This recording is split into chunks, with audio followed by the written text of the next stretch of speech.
নিজে দিল্লি, ছেলে আমেরিকা, মেয়ে লন্ডন, এখানে বসে এই যে গরিব মানুষগুলোরে মার খাওয়াইতেছে। সাহস তাদের থাকে, তারা তার প্রতিরোধ গড়ে তুলুক। গত 15 বছর বিএনপি, জামাত ইসলামী, অন্যান্য দল তো প্রতিরোধ গড়ে তুলেছে, তারা তো দেশ ছেড়ে পালায় নাই। তো তারা যদি রাজনীতি করতে চায়, তার প্রতিরোধ গড়ে তুলুক। মহান মুক্তিযুদ্ধের সময় এরকম ওই যে জাতির জনক বলছে যে আমি হরতাল ডাকি দিচ্ছি, বাসায় গিয়ে ঘুমা।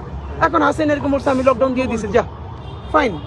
এবং নিজে দিল্লি, ছেলে আমেরিকা, মেয়ে লন্ডন, এখানে বসে এই যে গরিব মানুষগুলোরে মার খাওয়াইতেছে। তো বাংলাদেশের মানুষের আওয়ামী লীগ যারা করেন, একটু বলি ভাই, একটু প্লিজ নিজের বিবেকটারে বর্গা দিয়েন না। নিজের বোনকে নিয়ে পালাই গেছে, আর বাচ্চা কাচ্চা তো দেশেই থাকে না। এখনো তার কথায় আপনারা নিজের জীবন ধ্বংস করেন না।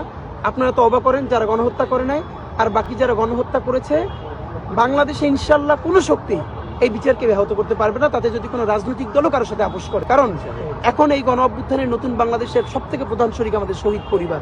সুতরাং 500 কোটি টাকা দিয়ে ডিল করে আপনি একটা শহীদ পরিবার কিনবেন যার সন্তানটা হারাই গেছে, একমাত্র সন্তান চিরতরে অন্ধ হয়ে গেছে, পঙ্গু হয়ে গেছে। সুতরাং ইনশাল্লাহ আমরা রাজপথে আছি। আপনাদের মাধ্যমে বলতে চাই, তারা যে কোনো জায়গায়, শাহবাগে যদি না আসে, যদি বলে যে ওইখানে যাবে, আমরা তো পুলিশ তো অফকোর্স আমাদের সাথে যাবে না, আমরা সেখানে গিয়ে তাদের সাথে প্রতিরোধ করতে চাই। এবং সকাল 11টায় আমরা আওয়ামী লীগের কার্যালয় অভিমুখে যাব। এখানে যেহেতু আসে নাই, পরে বলবে যে শাহবাগে ছিল, ওইখানে তো আসো নাই। আমার ইনবক্স দেখলে আপনারা বলবেন এইসব বলতেছে, তো আমরা আওয়ামী লীগের অফিসের সামনেও যাবো। তো যদি তারা ন্যূনতম সাহস তাদের থাকে, তারা তার প্রতিরোধ গড়ে তুলুক। গত 15 বছর বিএনপি, জামাত ইসলামী, অন্যান্য দল তো প্রতিরোধ গড়ে তুলেছে, তারা তো দেশ ছেড়ে পালায় নাই। তো তারা যদি রাজনীতি করতে চায়, তার প্রতিরোধ গড়ে তুলুক। জনজীবনে একটা প্রভাব তো পড়ছি, একটা সেমি ঈদ হয়ে গেছে, ঈদের মতো উৎসব। হ্যাঁ, যেমন এখানে আমাদের সাথে অনেক ইউনিভার্সিটির ছেলে মেয়েরা আসছে সকালে, স্কুল কলেজ থেকে, ক্যান্টনমেন্ট পাবলিক স্কুল থেকে বাচ্চারা বলে ভাই আজকে কলেজে যাইনি, আসছি। তা আওয়ামী লীগ একটা দায়িত্ব নিচ্ছে পুরো জাতিকে ঐক্যবদ্ধ করা এবং মাঝে মধ্যে কিছু ফেস্টিভ্যাল মুড দেওয়া। তখনই জাতি ক্লান্ত হয়ে যাবে, তার সে টায়ার্ড হয়ে যাবে, এক্সস্টেড হয়ে যাবে, সে এইরকম একটা উস্কানি দিবে। এখন যদি আজকে এখানকার বাচ্চারা 32-এ যে কটা ইট আছে সবাই নিয়ে খুলে নিয়ে আসে, তখন তো আবার সুশীলরা বলবে এটা উচিত হয় নাই। কিন্তু এরা একবারও বলবে না যে এই ডাইনি মহিলা ওইখানে বসে আছে, ওইখানে বসে চুপচাপ মরে যাক, চিতা হোক, কবর হোক, যাই হোক। এরপর ওইখানে বসে যে উস্কানি দেয়, এরপর শহীদ পরিবারকে যদি একটা করে ইট খুলে আনে, তাহলে ইট ওখানে থাকে। কিন্তু ওইখানে বলবে যে এটা মব হয়েছে।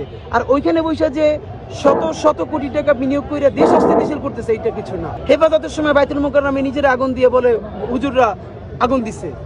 এখন সর্বশেষ আগুনের সাথেই যে আওয়ামী লীগের সম্পর্ক প্রমাণ হইলো, দেখেন জুলাই গণ অভ্যুত্থানে আশুলিয়ায় 6টা লাশ, এর মধ্যে একজন তখনো মারা যায় নাই। প্রকাশ্য দিবালোকে তারা আগুন দিয়ে পুইরা কয়লা বানাই দিচ্ছে। আমরা দেখেন যত সহজে বলতে পারতেছি, এদিকে এত সোজা। আপনি আপনার সত্তারটা এখন মরে গেলে আপনি তার ন্যূনতম লাশটা কবর দিতে চাইবেন। তার বোন বলছে একজন শহীদের যে আমার ভাইয়ের চেহারাটা তো ভালো ছিল, আমার জীবনে শেষ ইচ্ছা ছিল ওর কবরে রাখার সময় আমি তার গালে একটা চুমু খাবো। ওর মুখের দাঁতগুলোও ছিল না, কয়লা বানাই ফেলছে। হাসিনার কথা অনুযায়ী হাসিনা বলছিল যে আগুন সন্ত্রাস যখন বিএনপি জামাতের নামে, সে বলছে এই আগুনই তাদের পোড়ানো উচিত। তাহলে যেই আগুনে আসলে শহীদদের পোড়াইছে, সেই আগুন কি এখন আওয়ামী লীগের পোড়ানো উচিত না? তবু আমরা তাদের মতো ফেরাউন নমরুদ না, আমরা তাদেরকে পোড়াইতেও চাই না, আমরা তাদের সুষ্ঠু বিচার চাই।